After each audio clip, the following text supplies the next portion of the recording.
민수기 14장 22절로 24절의 말씀, 제가 가진 성경 구약 성경 219면 전후에 있는데요. 이 계시의 말씀을 석절이니까 같이 합독하실 때 살아계신 하나님의 음성을 들을 수 있기를 원합니다. 같이 합독합니다. 시작. 내 영광과 애굽과 광야에서 행한 내 이적을 보고서도 이같이 10번이나 나를 시험하고 내 목소리를 청종하지 아니한 그 사람들은 내가 그들의 조상들에게 맹세한 땅을 결단코 보지 못할 것이요 또 나를 멸시하는 사람은 단 한 사람도 그것을 보지 못하리라. 그러나 내 종 갈렙은 그 마음이 그들과 달라서 나를 온전히 따랐은즉 그가 갔던 땅으로 내가 그를 인도하여 드리리니 그의 자손이 그 땅을 차지하리라. 아멘. 자, 여러분 24절 말씀만 저와 같이 낭독자 잊지 마시고요. 저와 같이 한 번 더 읽도록 하십시다. 24절이에요. 시작. 그러나 내 종 갈렙은 그 마음이 그들과 달라서 나를 온전히 따랐은즉 그가 갔던 땅으로 내가 그를 인도하여 드리리니 그의 자손이 그 땅을 차지하리라. 아멘. 아멘. 자, 여러분 한번 오른주먹을 불끈 쥐고 저를 따라서 한번 해주시기 바랍니다. 네, 잘 됩니다. 잘 되고 있습니다. 잘 될 일만 남았습니다. 안 되는 것이 기적입니다. 할렐루야. 우리 구 한 번 더 외칩니다. 좀 띄워주시면 좋겠습니다. 시작. 한 번 더, 한 사람 더 하나님 의지하고 1시간 이상 기도하자. 할렐루야. 자, 오늘 은혜 주신 하나님께 미리 박수로 감사합시다. 미리 감사합니다. 고맙습니다. 오늘 말씀이 여러분을 존귀케 하시기를 주님의 이름으로 축원합니다. 제가 얼마 전에 우리나라의 대표적 기독교 NGO 단체인 기아대책에 가서 말씀을 전했습니다. 그때 말씀이 끝나고 그 단체 대표께서 목사님 멀리까지 오셨는데 귀한 책 선물 하나 드리겠습니다. 이거 아직 시중에 안 나가니까 목사님 보고 그냥 참고하세요 하면서 준 책이 바로 이 책입니다. 아직 시중에 안 나왔어요. 목회 데이터 연구소에서 2021 통계로 보는 한국 사회 그리고 한국 교회라고 하는 자료인데, 박사급 연구원 7명 이상 많은 재정을 들여가지고 여러 번 설문조사를 해가지고 이렇게 통계를 다 내놨어요. 도표를 다 그려놓고 그래프를 다 그려놨거든요. 여러분, 우리는 한 번도 이제까지 만나지 못한 코로나 팬데믹을 당하면서 한국교회가 정신을 못 차리고 휘청휘청했습니다. 그때 많은 사람들이 방학 모드로 들어가서 신앙을 잃어버리는 그런 경우들도 참 많이 보게 되는데요. 한국교회가 이렇게 해서는 안 되겠다 싶어가지고 기아대책에서 많은 목사님들 요청을 해서 많은 재정을 들여가지고 이 책을 낸 것입니다. 이 통계에 보니까 2004년도에 우리나라에 종교를 가진 사람, 그러니까 기독교, 불교, 천주교를 비롯한 많은 무속 종교까지 다 합쳐서 우리나라에 종교를 가진 사람이 몇 프로나 되냐 했더니요, 54%예요. 54%. 2004년도에 54%. 그러니까 100명 중에 50여 명이 다 종교를 가지고 있었어요. 여러분 아시는 대로 종교를 가지고 있는 사람이 또 그 종교를 기독교로 바꾸면 열심히 또 신앙생활을 잘 하거든요. 그런데 2021년 작년에 우리나라에 종교 인구가 몇 프로가 됐는가 하면 40%가 됐어요. 그러니까 무종교, 나는 종교 없습니다. 옛날에는 뭘 믿어도 믿었는데 나는 요즘에 종교 없습니다 하는 사람들이 100명 중에 40명이 돼버렸단 말이죠. 그러니까 여러분 14%나 종교를 아예 포기한 것입니다. 그리고 우리 한국교회의 신뢰도가 얼마쯤 됩니까? 이렇게 물어봤더니요, 예수 안 믿는 비기독교인들에게 조사를 했더니 교회 그래도 나는 신앙이 없지만 교회 그래도 믿을만 합니다 라고 했던 것이 예전에는 32%였는데 코로나가 딱 터지고 나서 그 프로테지가 21%로 감소했어요. 이제 한국교회 못 믿겠다는 거죠. 그래서 왜 못 믿겠습니까? 또 물어봤더니요, 100명 중에 53명, 53%가 공익적인 역할을 못하는 것 같다. 그러니까 뭔가 선을 베풀고 덕을 베풀어야 되는데 그것을 못한 것 같다. 그것 때문에 신뢰도가 떨어진다 하는 사람이 100명 중에 53명. 중복으로 물어봤습니다. 또 무엇 때문에 그렇습니까? 그랬더니 한국 교회가, 기독교가 너무 이기적인 것 같다라고 하는 답을 낸 사람이 76명이에요. 그러면 코로나 때 한국 교회가 뭔가 기여한 게 없었습니까? 그래 물어봤더니 단 100명 중에 1명, 1%만이 그래도 교회가 기여한 것이 있죠. 그렇게 대답을 했다는 거예요. 물론 이것은요, 언론을 보고 비독교인들이 그냥 생각하는 자기 생각일 뿐입니다. 그러나 그럼에도 불구하고 여러분, 통계, 데이터, 설문, 이것은 굉장히 객관적인 자료이기 때문에 우리 예수 믿는 사람들은 나 그런 거 안 믿어, 난 하나님만 믿어, 하나님께 기도하면 능력 받으면 되지, 그렇게 이야기할 수 있어도, 그러나 그럼에도 불구하고 우리가 지도자라면, 또 리더라면 정확한 설문과 통계로 객관적인 사실을 딱 놓고 난 다음에 그러면 우리 기독교가 어떻게 할 것인가, 그것을 생각하는 것이 더 성경적이고 더 바람직한 방향 맞겠죠? 그러니까 이것을 유심히 한번 볼 필요가 있단 말이죠. 그런데 참 희망적인 것은요, 그러나 그럼에도 불구하고 앞으로 기독교가, 한국교회가 정신 차리고 끼어있고 다시 한 번 더 힘을 내고 최선을 다하면 이미지 개선이 되겠습니까? 그렇게 물어봤더니요, 예수 믿는 사람 중에 81%가 충분히 그럴 가능성이 있다, 그렇게 희망적인 메시지를 던졌다는 것입니다. 여러분, 저는 이런 생각을 해보게 돼요.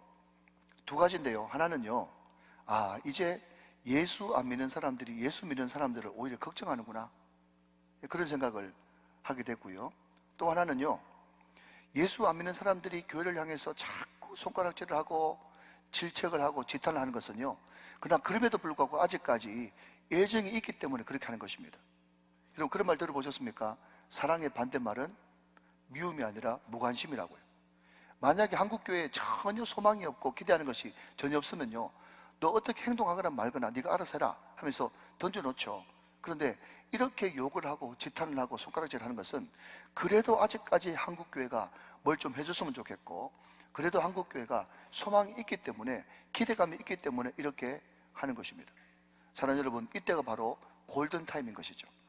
이때를 우리가 잘 활용해서 다시 한번 더 분위기를 반전하고, 또 세상에서 눈을 돌리고 우리가 최선을 다하고 공익에 우리의 마음을 쏟고 물질을 쏟으면요, 다시 회복할 수 있는 그런 가능성이 얼마든지 있는 것입니다. 여러분, 오늘 성경 본문은요, 하나님이 모세에게 주신 말씀이에요. 그 말씀이 어떤 내용인가 하면, 내용인 즉선요, 내가 애굽 이집트에서 열재앙을 내렸다, 그 엄청난 큰 권능으로 열재앙을 내린 것을 보지 않았느냐?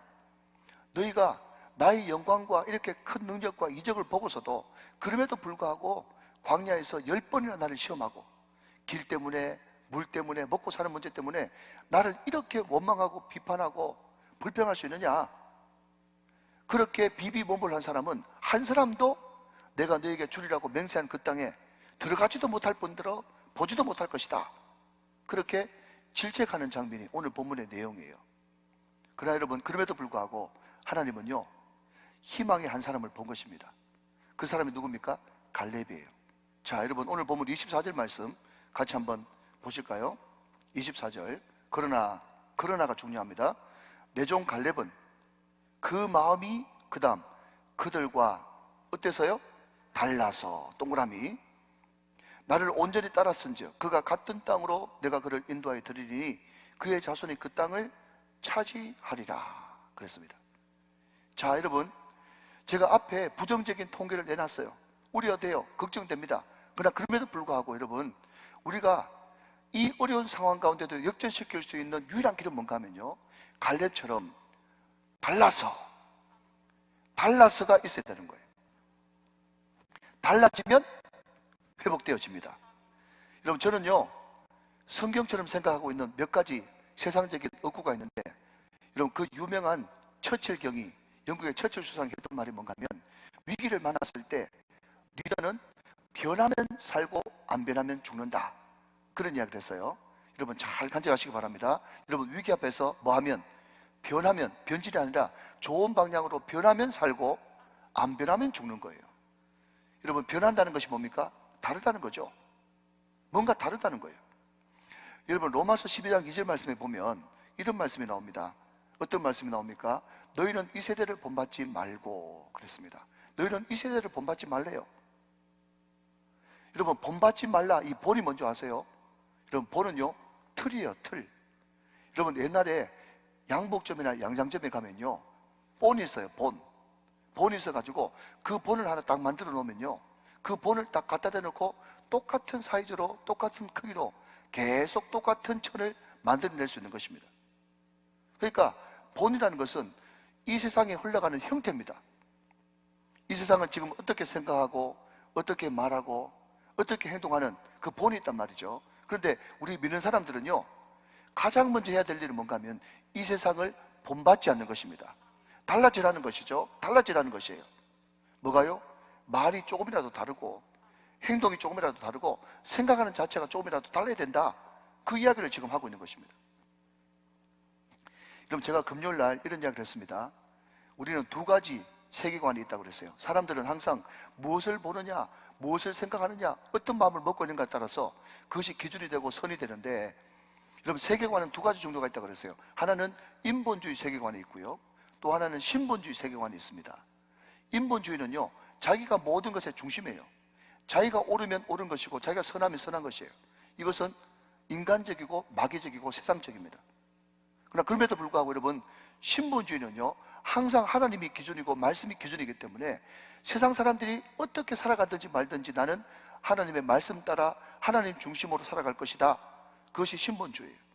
여러분, 그 신본주의에 따라서 살아가는 그 사람을 가르쳐서 우리는 하나님의 종이다, 그렇게 가르치는 거예요. 하나님의 종요. 그래서 여러분, 오늘 24절 말씀 다시 보시면 갈렙을 향해서 하나님이 뭐라고 이야기하셨어요? 내 종 갈렙, 이렇게 이야기했습니다.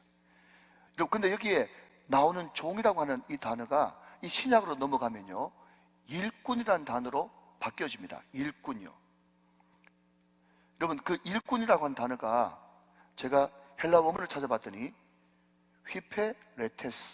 휘페레테스라는 단어입니다. 그런데 이 휘페레테스가 두 가지 단어로 합성되어 있어요. 하나는 휘포라는 단어가 있는데 이것은 뭔가 아래, 이런 뜻이에요. 그러니까 발 아래, 강대상 아래 할 때 아래, 이게 휘포고요. 또 하나는요 에레테스라고 하는 단어가 있는데 이것은 뱃사공 내지는 노젓는 사람, 이런 뜻이에요. 무슨 말인가 하면요, 여러분, 종이 누구냐 일꾼이 누구냐 하면, 여러분, 옛날에는 다 배를 노를 저었잖아요. 이해되시죠? 여러분, 혹시 배너 영화 보지 않았습니까? 배너가 말이죠 노예 신분이 돼가지고 전쟁에 나가서 노를 젓는데 배창 밑에서 노를 젓지 않습니까? 근데 여러분, 노 젓는 사람은요 어떻게 쳐야 됩니까? 선장이 북을 빨리 치라 그러면요 북을 빨리 막 치면은 노도 빨리 져야 되는 거예요. 북을 막 치고 있는데 세워라 내워라 지으면 어떻게 되는 겁니까? 그 사람은 충성될 일꾼이 아니고 종이 아닌 거예요. 종이 아닌 거예요. 그리고 만약에 여러분 오른쪽으로 뱃머리를 돌려야 되면 어떻게 됩니까? 오른쪽에 있는 사람은 잠깐 쉬고 왼쪽에 있는 사람이 막 노를 쳐야 되죠. 모르면 모른다고 하고 왼쪽으로 돌리라 그러면요, 왼쪽에 있는 사람은 좀 쉬고 오른쪽에 있는 사람이 막 져야 되는 것입니다. 그러니까 그 배가 올바른 기능을 하려고 그러면요 선장의 지시에 따라서, 주인의 지시에 따라서 모든 노젓는 사람은 일사불란하게 움직여야 그것이 종이지, 일꾼이지. 자기 멋대로 해버리면 아무것도 일이 안 된단 말이죠. 여러분, 하나님께서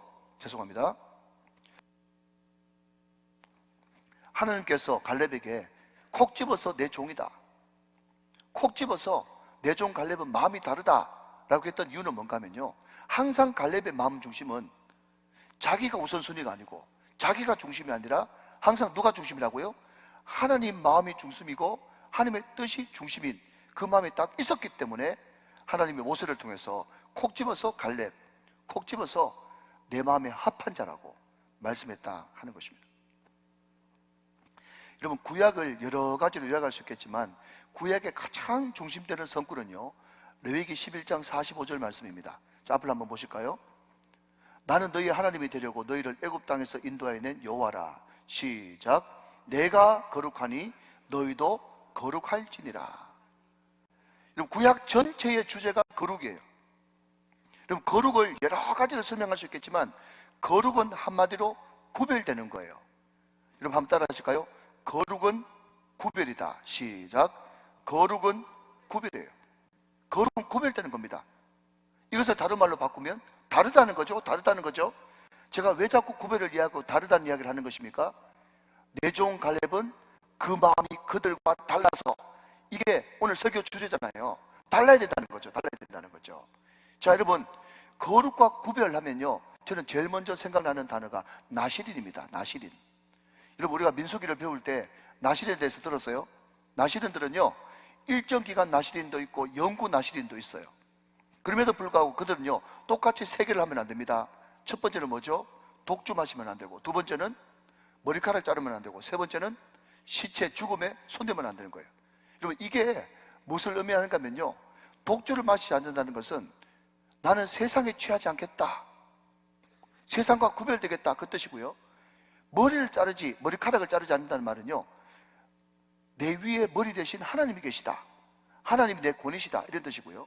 시체에 손을 대지 않는다는 뜻은요, 나는 주님 안에서 이미 죽었고 주님과 함께 이미 산 사람이 되기 때문에 나는 더 이상 죽음에 지배당하지 않는다, 나는 다르다 라는 것을 나타내는 것이 나실이네요. 나실인. 구약 전체가 뭐죠? 달라야 된다, 성도는 달라야 된다, 지금 그 이야기를 하고 있는 거예요. 자, 여러분 한번 생각해 보십시오. 인간적으로 한번 생각해 보죠. 이스라엘 백성들이 불순종하는 바람에 광야 40년 동안 뺑뺑이 돌다가 거기서 다 죽었어요. 누가요? 20세 이상 되는 사람이요. 자, 생각해 보십시오. 지금 제 나이가 50대 중반이에요. 저 정도 되는 사람은요, 광야 40년 뺑뺑이 돌아도요 95이에요. 죽어도 돼요. 좀 호응해주고 고개를 좀 끄덕이면 좋은데, 우리 같은 사람은 죽어도 된다고요. 그런데 여러분, 제 아들이 이제 21살, 22살이거든요.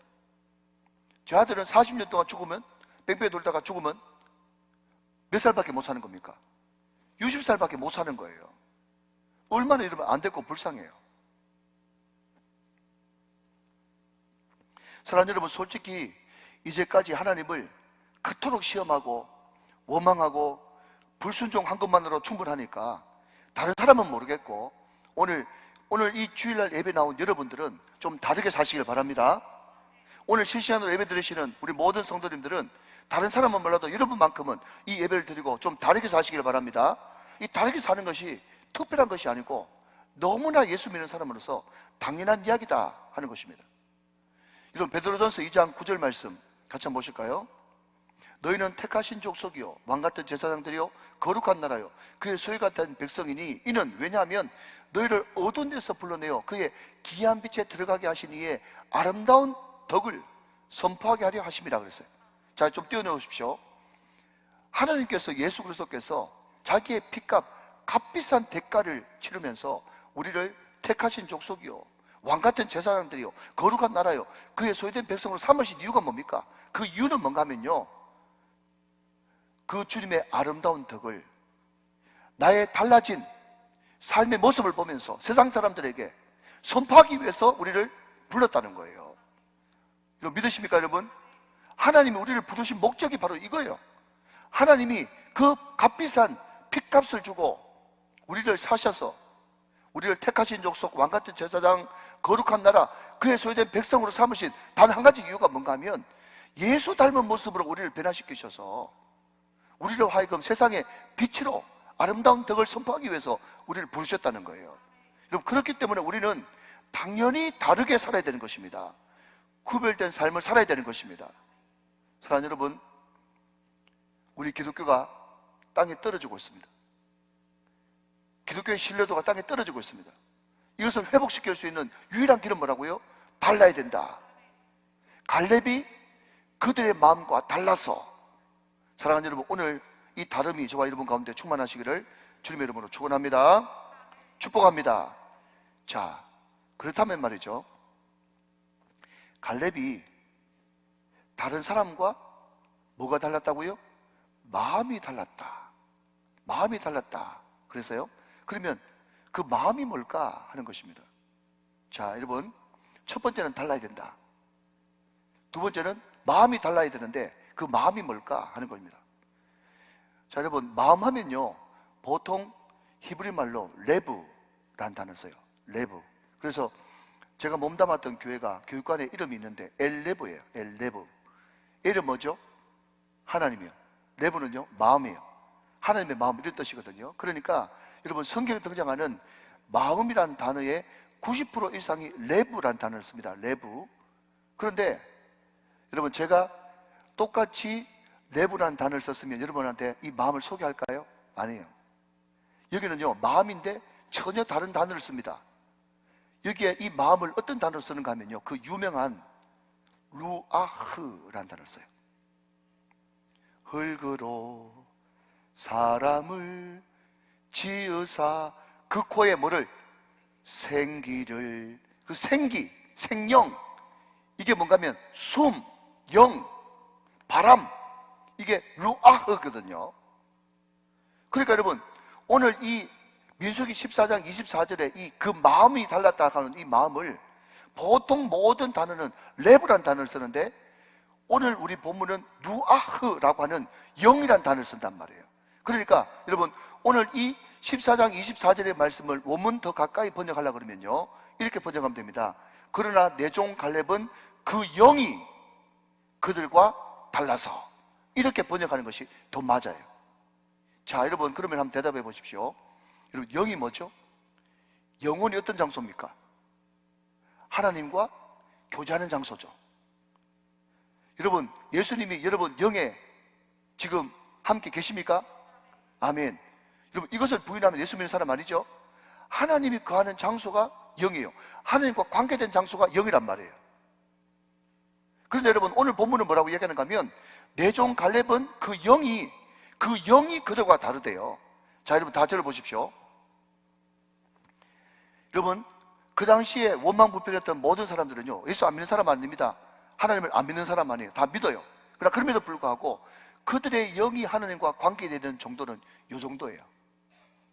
이해되십니까? 하나님의 영과 관계된 정도가 이 정도라고요. 그런데 갈렙은 그들과 영이 다르대요. 영이 다르다는 말은 무슨 말인가 하면 갈렙은 하나님과 관계된 정도가 이 정도 된단 말이에요. 이해되시면 아멘. 뭔가 다른, 그들과 영이 다른 거예요. 자, 여러분, 제가 항상 하나님과 우리 관계를 이야기할 때 삼각구도를 가지고 설명합니다. 다시 한번요. 이 위쪽에 하나님 계시고요, 왼쪽에 믿음이 있어요, 오른쪽에 순종이 있어요. 자, 이 위쪽에 뭐가 있다고요? 하나님. 왼쪽에는요, 믿음. 오른쪽에는요, 순종이 있어요. 하나님이 우리들에게 믿음을 선물로 주십니다. 아멘. 그 믿음 가지고 우리는 순종해요. 그러면 하나님께서 그 순종을 통해서 뭘 받으세요? 영광을 받으세요. 영광 받으신 하나님께서 그래, 잘했구나 하면서 한번 칭찬하고 마는 것이 아니라 기분 좋으신 하나님께서는 우리에게 또 뭘 주세요? 더 큰 믿음을 허락해 주세요. 우리는 그 믿음 가지고 더 큰 순종을 합니다. 더 큰 영광을 받으세요. 계속 여러분, 이 순환이 선순환으로 계속 올라가는 거예요. 그런데 여러분, 이 갈렙은요, 그 영이 그들과 달랐기 때문에 많은 사람들은 몇 번 순종하고 두세 번 순종하고, 지난번에 어떤 왕처럼, 요아스 왕처럼 화살로 치라 그럴 때 그냥 세네 번만 치고 말았던 것처럼 신앙생활 한참 열심히 할 때는 순종 몇 번 잘하다가 나중 되면요, 세월이 5년 10년 지나가면요, 매너리즘 이렇게 돼가지고 순종을 안 하는 거예요. 그렇지만 여러분, 갈렙은요, 하나님 앞에 부름 받을 때부터 시작해서 언제까지 순종합니까? 여호수아 14장 말씀에 보니까 내 나이가 몇 살인데, 내 나이가 85시로 돼 그때나 지금이나 일반인이 이 산지를 내게 주옵소서. 여러분, 85세 때까지, 죽을 때까지 순종하는 거예요. 여러분, 제 스승 목사님이 초등학교 6학년 때 친구의 전도를 받아가지고 교회 나가고 나서부터 죽을 때까지, 죽는 순간까지 충성했던 것처럼, 여러분, 그게 바로 하나님과 관계의 끈이 다른 사람과 다르다는 것입니다. 여러분, 왜 많은 사람들이 간증의 주인공이 됩니까? 왜 많은 사람들이 기적의 주인공이 되고 축복의 주인공이 됩니까? 그 영이 다른 거예요. 하나님을 관계하고 의지하고 믿고 따르는 그 강도가 우리는 상상도 못하는 그런 강도를 가지고 주님과 관계를 하는 것입니다. 믿으시면 아멘 하시기 바랍니다. 여러분, 그 영이 다르기 때문에, 그 영이 특별하기 때문에 갈렙은 하나님 앞에 끝까지 쓰임받을 수가 있었던 거죠. 사랑하는 여러분, 우리 영혼이 성령 충만함으로 새롭게 무장되어 주시기를 주님의 이름으로 축원합니다. 축복합니다. 자, 여러분, 그 영이 왜 달랐는가 하면요, 24절 말씀 보니까 그러나 내 종 갈렙은 그 마음이 그들과 달라서 나를 뭐랬다고요? 온전히 따랐다 그랬어요. 온전히 따랐다. 이게 여러분 다름이에요. 다름. 여러분, 온전히 따랐다라고 하는 이 단어를 여러분 영어 성경에 찾아보니까 wholeheartedly, 전심으로 따랐다는 거예요. 그런데 어떤 성경에 보니까요, 이 온전히 따랐다는 말을 영어에서요 cling to 라는 단어를 썼어요. cling to. 여러분, cling to가 뭔지 아십니까? 딱 불러요. 딱 불러. 딱 달라붙는 거. 딱 달라붙어 있는 거. 아기가 엄마 등에 딱 달라붙어 있는 거. 이게 cling to예요. 여러분, 온전하다, 이것이 뭔가 하면요, 전심이라는 wholeheartedly. 또 어떤 것은요, cling to, 딱 달라붙어 있다 이런 뜻이에요. 여러분, 제가 자주 말씀드리지만 여기에 종이가 있는데 말이죠, 이 종이는요 너무너무 연약합니다.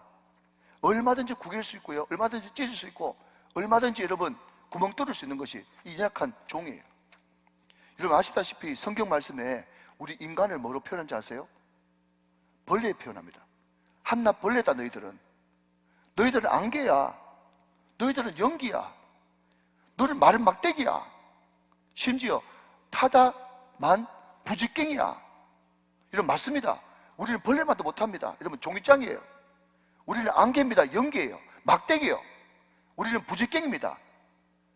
여러분, 그러나 그럼에도 불구하고 여러분, 나의 등 뒤에서 나를 도와주시는 하나님, 아멘이십니까? 나의 뒷배가 되어주시고 나의 기댈 언덕이 되어주시는 그 하나님이 내 뒤에 계시고 내가 그 하나님께 딱 달라붙어 있으면 우리는 어디 가도 승리하고 강한 용사가 되어지고 강기중의 주인공이 될 수 있는 것입니다. 그러니까 중요한 것은 뭔가 하면요, 그 사람 자체로 혼자 놔둬버리면요 정말 연약한 존재이지만은, 그러나 그럼에도 불구하고 하나님께서 함께 하시면 강한 존재가 되어진다. 여러분, 그것이 바로 갈렙을 통해서 우리들에게 던지는 메시지다 하는 거죠. 여러분, 마음이 다른 사람, 주님을 온전히 쫓는 사람, 그 사람들의 특징이 뭘까? 자, 여러분 중간 정리합니다. 이제 저를 다 들어보십시오. 오늘 전체 뼈대는요 이렇습니다. 우리가 지금 심각한 위기를 맞고 있다. 그것은 한국교회 위기인데, 한국교회는 곧 남 이야기가 아니라 내 이야기다. 그러면 이 위기를, 한국교회 위기를, 나의 개인적인 위기를 어떻게 돌파할 수 있느냐? 첫 번째는 마음이 달라야 된다. 마음이 다른 사람은 어떤 사람이냐? 영이 다른 사람이다. 영이 다른 사람은 어떻게 행동하느냐? 하나님을 대충 쫓아가는 것이 아니라 온전히 따라가고 쫓아가는 사람이다. 여기까지 이해되시면 아멘. 지금 이 뼈대로 지금 내려오고 있는 거예요. 자, 그러면 여러분, 온전히 쫓는 사람들은 어떤 공통점이 있는가 하는 것입니다. 자, 여러분, 갈렙 하면요 제일 먼저 생각나는 성경 구절이 여호수아 14장이에요. 자, 거기서 쭉 다 있지만은 9절, 10절, 12절 말씀만 같이 한번 보도록 하겠습니다. 여호수아 14장으로 넘어가서 9절 말씀 보겠습니다. 그날에 모세가 맹세하이르되 내가 내 하나님 여호와께 충성하였은즉 내 발로 밟는 땅은 영원히 너와 내 자손의 기업이 되리라 하였나이다. 자, 10절, 이제 보소서 여호와께서 이 말씀을 모세에게 이르신 때로부터 이스라엘이 광야에서 방황한 이 45년 동안을, 그 다음 여호와께서 말씀하신 대로 나를 생존하게 하셨나이다.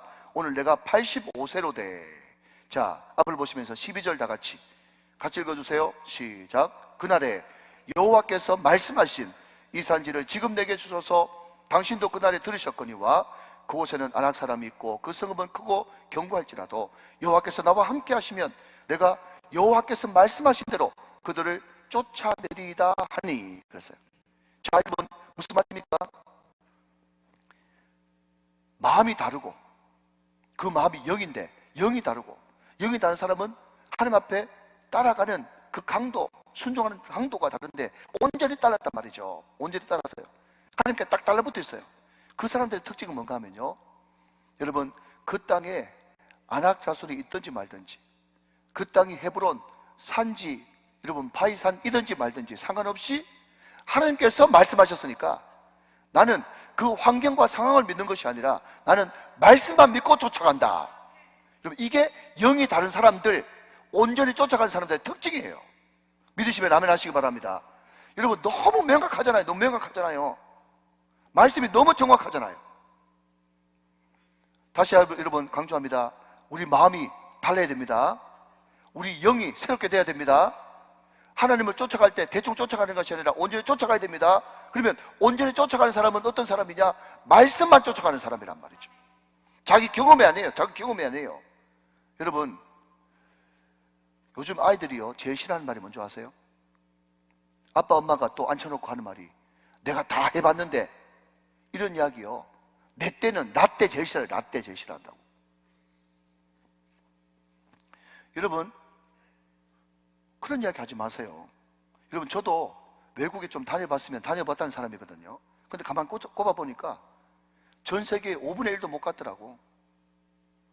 여러분, 세계 한 200개국 되는 그 나라 다 가봤어요? 그 여행도 다 못 해봤으면서 무슨 그런 일천한 경험 가지고 내가 다 해봤다고 그래요. 여러분, 경험 가지고 자녀들 키우면 안 되는 것입니다.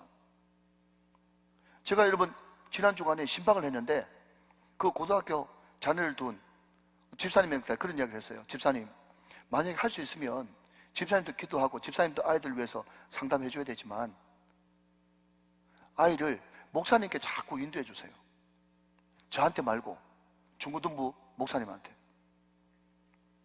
아이가 커가지고 제일 먼저 통과하는 첫 번째 관문이 대입인데, 그때 아이들은 아무것도 안 하고 내가 다 경험해보니까 하면서 아빠 엄마가 다 애들 모든 진로를 결정해버리면 얘는 도대체 언제 기도하는 겁니까? 부모는 떠나지만 목사님은 있습니다. 예동열 목사가 아니어도 걔들이 어느 교회 다니든지 그 교회 목사님이 계실 것 아닙니까? 그러면 자꾸 목사님한테 가서 상의하고 기도받고 결정해라, 그렇게 애를 자꾸 목사님한테 붙여주면 걔가 그것이 습관이 돼가지고 어느 교회 가든지 목사님 기도해 주세요, 목사님 이번에 주식 상장됐는데 잘 되도록 기도해 주세요, 이번에 무슨 진로를 향해서 나가는데 잘 되도록 기도해 주세요, 목사님과 상의하면서 목사님의 말씀에 코칭을 받으면서 말씀대로 모든 걸 결정할 것 아니냐. 할렐루야. 제가 그렇게 말씀드리는 거예요. 사랑하는 여러분, 여호와를 온전히 쫓아간다는 것은 모든 결정을 어떤 경험에서부터 자기 생각에서부터 하지 않고 하나님의 말씀에 초점을 맞춘다는 것입니다. 여호와의 말씀을 따라간다는 것이에요. 이게 온전히 쫓아가는 사람의 능력인 것입니다. 여러분, 여호와의 말씀을 온전히 쫓아가면요 어떤 일이 벌어집니까? 여러분 보십시오. 다윗 보십시오. 말씀이 그 가운데 중심에 딱 들어오니까 너는 나에게 지금 칼과 창과 방패로 나오지만은 나는 만군의 여호와의 이름으로 나간다고. 용기가 있지 않습니까? 말씀을 쫓아가는 사람은요 말씀이 하나님이기 때문에 그 하나님이 내 마음속에 딱 들어오시면요 용기가 생긴다니까요. 그러니까 여러분 놀라운 것은요 이 루아흐라고 하는 이 단어가 바람, 영, 숨 이런 뜻만 있는 게 아니고, 제가 사전을 찾아보니까 루아흐의 두 번째 뜻은 뭔가 하면 용기 이런 뜻이에요.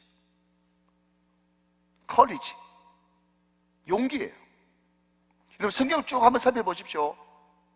그 영이 다른 사람은요, 성령 충만 받은 사람은요 한결같이 용감한 사람이었습니다. 요나단도 마찬가지고요, 다니엘과 세 친구도 마찬가지고요, 여러분 성령 충만 받았던 베드로도 마찬가지고요, 바울도 마찬가지고 어떤 환경에도 굴복하지 않고 용기 있고 담대한 사람이 성령 충만한 사람이에요. 그 사람이 바로 영, 마음이 다른 사람이라는 거예요. 여러분, 제가 한 번씩 제가 시골 출신이라는 것을 여러 번 말씀드렸을 겁니다. 여러분 시골에 가면, 여러분 시골에는 그런 거 없었어요? 여러분 시골에 가면요 동네 어귀나 동네 중앙에 항상 큰 고목이 하나씩 있었어요. 여러분 시골에는 없었어요? 다 도시 출신처럼 가면 계시네. 여러분 다 촌 출신 맞죠? 여러분 시골에 가면 동네 어귀에 큰 고목 같은 거 있었죠? 여러분 거기에 왜, 우리 시골만 그런지 모르겠지만 그 큰 고목에 노란 줄, 파란 줄, 빨간 줄 이런 걸 왜 달았는지 모르겠어요. 그런데 어릴 때 할아버지가 가끔씩 가다가 한밤중에, 안 그래도 무서운데 큰 집에 가가지고 뭐 좀 가져라는 심부름을 자주 시켰어요. 그러면요 항상 그 고목을 지나가야 되거든요. 밤에 노란 게, 파란 게, 붉은 게 바람에 펄럭거리면 얼마나 무섭다고. 그런데 여러분 낮에 돼가지고 보면요 그거 아무것도 아니에요. 근데 밤만 되면 노란 거, 허연 거, 파란 거 막 이렇게 펄럭이면요 얼마나 무서운지 몰라요.